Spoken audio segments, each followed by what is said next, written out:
Ali, you're running the technical assistance and advisory function for the climate and development knowledge work.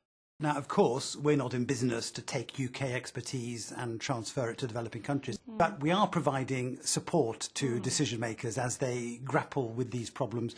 Isn't there a risk that as we do this, we're going to be parachuting in experts from around the world to countries which are not their own, that they don't know very well, and then they fly out again, and we don't leave anything long-term behind? We're very much trying to move away from that kind of approach in two main ways. The first one is the principle of demand-led services. We're going to be very much working with decision makers, institutions and other civic actors in those countries and stakeholders to really get to grips with what are the real issues and what are the real priorities. The second point is that we are not in the market really for just doing one-off individual short projects going in and then leaving. A key plank of how we design the services with the decision makers in those countries is to make sure that we really underpin the whole project process with developing institutional capacity, training, awareness, products, decision-making tools, support systems, to make sure that we leave a legacy of a set of decision makers much more comfortable with taking decisions that are aligned with climate-compatible development. That's really interesting, because I've been talking, of course, to the regional directors as well.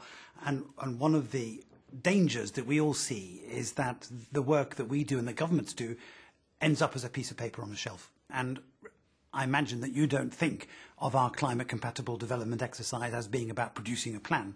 It's about more than that, isn't it? Yeah, it's about making it happen.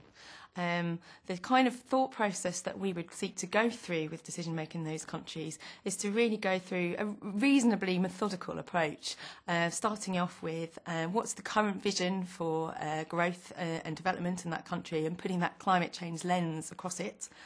Secondly, making sure that they've got the appropriate evidence there to take evidence-based decisions, and then move through developing the institutional capacity, understanding and awareness right the way through governments. You know, there's lots of global finance out there. How can we make sure that particular countries are going to be well prepared to put a good case for getting that finance and actually moving that forward into delivery, and then following that up again with that institutional capacity. So it's absolutely not any sort of assistance that would sit as a strategy on a shelf. Now, what's important for us, I think, as you've said, is to have a real commitment and a really long-term engagement with countries. And I know we've started work in a few places. Any of those especially exciting for you? We have been asked by the Rwandan government to develop a really sort of cross-cutting low-carbon and climate-resilient growth plan, and to start off by doing that as a framework. They want something quite quickly to be able to inform some upcoming investment decisions and to integrate with their poverty reduction plans, which need to be refreshed in the next 6 to 9 months or so.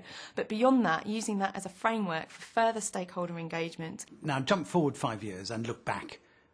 What will make you really happy about the work that we will have done together in the Climate and Development Knowledge Network?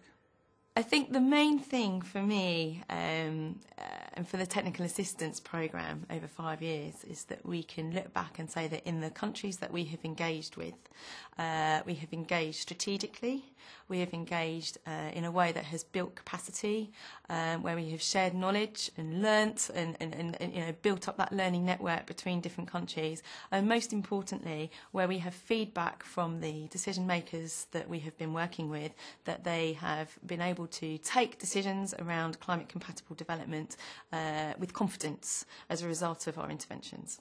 Ali, you've taken on a big job. Linking together these different instruments is going to be an exciting challenge. We wish you all success. Thank you very much. Thank you.